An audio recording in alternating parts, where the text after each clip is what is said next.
నర్సీపట్నం పెద్ద చెరువును పర్యాటక కేంద్రంగా అభివృద్ధి చేస్తామని రాష్ట్ర శాసనసభ స్పీకర్ చింతకాయల అయ్యన్న పాత్రుడు తెలిపారు. పెద్ద చెరువు వద్ద ఆర్ఎండ్బి అధికారులతో కలిసి పనులను పరిశీలించిన ఆయన హైదరాబాద్ లోని ట్యాంక్ బండ్ తరహాలో ఈ ప్రాంతాన్ని సుందరంగా తీర్చిదిద్దుతామని చెప్పారు. ఈ ప్రాజెక్టు కోసం ముఖ్యమంత్రి నారా చంద్రబాబు నాయుడు సహకారంతో 3.5 కోట్లు మంజూరు అయ్యాయని వెల్లడించారు. రోడ్లు విస్తరణతో పాటు ఫుట్పాత్లు, కూర్చునేందుకు ప్రత్యేక ప్లాట్ఫారాలు ఏర్పాటు చేయనున్నట్లు తెలిపారు. పర్యాటక శాఖ ద్వారా మరో 6.5 కోట్లతో ప్రముఖ గాయకులు ఘంటసాల, పి. సుశీల విగ్రహాలు ప్రతిష్ఠించనున్నారు.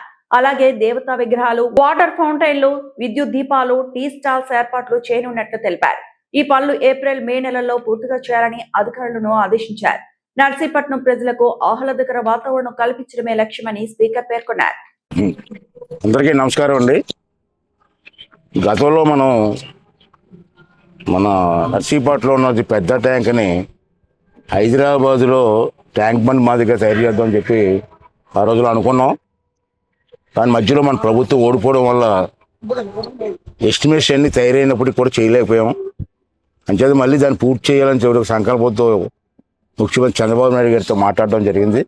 వారు వెంటనే స్పందించి ఈ రోడ్డు డెవలప్మెంట్ కోసం 3,50,00,000 రూపాయలు ఇవ్వడం జరిగింది. ఇప్పుడు ఆ వర్క్ చౌదరి గారికి వచ్చింది. ఆ వర్క్ అది అప్పుడే కలెక్షన్ కూడా పెడుతున్నాం, మెటీరియల్ కలెక్షను. ఇది ఏప్రిల్, మే నెలలో ఈ రోడ్డు పూర్తి చేయాలి. అంటే మళ్ళీ మే అయిపోతే వాళ్ళు వర్షాలు పడతాయి. అంచేత వర్క్ స్టార్ట్ చేస్తున్నాం. ఇంతకుముందు మనం డిజైన్ చేసినట్టు ఆ డిజైన్ కూడా ఇవ్వండి. డిజైన్ చేసినట్టు దాన్ని పూర్తి చేస్తున్నాం. అది కాకుండా ఈ డిజైన్ ఎలాగ వస్తుంది, రోడ్డు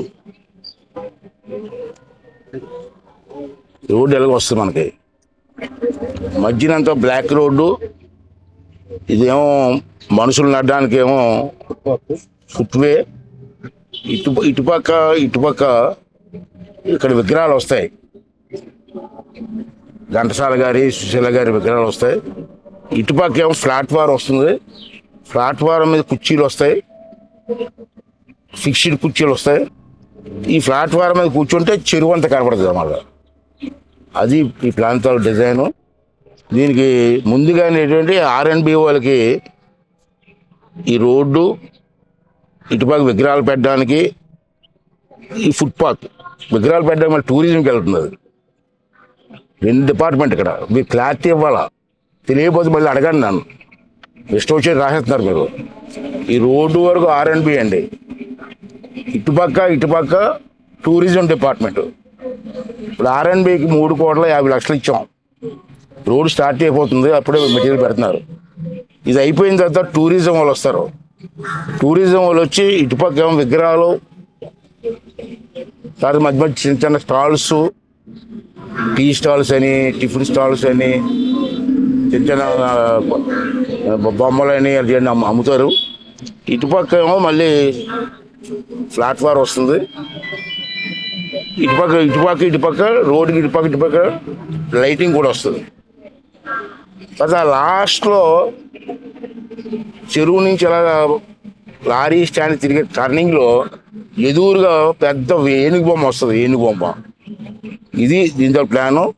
ఇప్పుడు వరకు అయితే ఆర్ఎండ్బికి 3,50,00,000 వచ్చింది. ఈ టూరిజం డిపార్ట్మెంట్కి మళ్ళీ 6,50,00,000 ప్రపోజల్ ఉంది. అది కూడా 15 రోజులు వచ్చేస్తుంది. ఈ రోడ్డు అయిపోయిన టూరిజం ఉంది. 6,50,00,000 రూపాయలతో టూరిజం కూడా చేస్తున్నాం. అటుపక్క కూడా స్టీల్ కానీ, ఐరన్ కానీ రైలింగ్ కూడా వస్తుంది. అంటే దీన్ని ఒక సుందరమైన హైదరాబాద్లో ట్యాంక్ బండ్ మాదిరిగా తయారు చేయాలని ఉద్దేశంతో చేస్తున్నాం. ఎంచేదంటే ఎవరైనా రిలాక్స్ అవ్వాలన్నా, ఎక్కడికైనా వెళ్ళాలన్నా సరైన పార్కులు కానీ ఏమీ లేవు.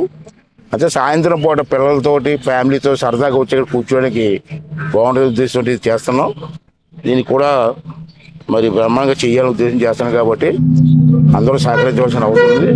అలాగే వచ్చిన వాళ్ళకి టాయిలెట్స్ కూడా రోడ్డు మీద ఎక్కడ టాయిలెట్స్ పూర్తి చేయకుండా టాయిలెట్స్ కూడా కట్టాలని చెప్పి నిర్ణయం తీసుకున్నాం. ఇది ఇవాళ స్టార్ట్ చేస్తున్నారు కాబట్టి దీనికి అందరూ కూడా సహకరించమని చెప్పి కోరుకుంటూ, ఇది నర్సీపట్నానికి అయితే ఒక ఆనిముచ్చులాగా ఉంటుంది మనకి. దీని అందరూ కూడా సహకరించమని చెప్పి కోరుకుంటూ, మీ ప్రెస్ వాళ్ళు కూడా సలహాలు ఇవ్వాలి, తప్పులేదు. ఇంకా ఇలా చేస్తే బాగుంటుంది, అలా చేస్తే బాగుంటుంది సలహాలు ఇవ్వండి. ఈ మధ్య ఫౌంటైన్స్ కూడా పెడుతున్నాను. విగ్రహానికి మధ్యలో వాటర్ ఫౌంటైన్స్ కూడా వస్తాయి. ఒక సుందరంగా తయారు చేయాలని ఆలోచన అది. సహకరించండి. ఇంకా బెటర్గా సలహాలు ఇస్తే ఇవ్వండి, మారుద్దాం, తప్పులేదు. ఈ రెండు పూర్తి చేయాలని చెప్పి సంకల్పంతో మనం వెళ్తాం కాబట్టి దీన్ని వెంటనే పూర్తి చేయాలని చెప్పి అధికారులు మళ్ళీ డిజైన్ మార్చుకుంటూ అప్పుడు కూడా డిజైన్ మార్చుకుంటా. ఒకటే ఆల్రెడీ డిజైన్ ఉంది, దానికి చిన్న చిన్న మెరుగులు దిద్ది విశాఖపట్నం జిల్లాలో ఎక్కడా లేదు. ఇప్పుడు ఇది ఎక్కడో విశాఖపట్నం బీచ్లో ఉంది, తర్వాత ఎక్కడా లేదు. మళ్ళీ విశాఖపట్నం తర్వాత నర్సీపట్నం పెడతాం కాబట్టి అందరూ సహకరించమని చెప్పుకుంటున్నాను.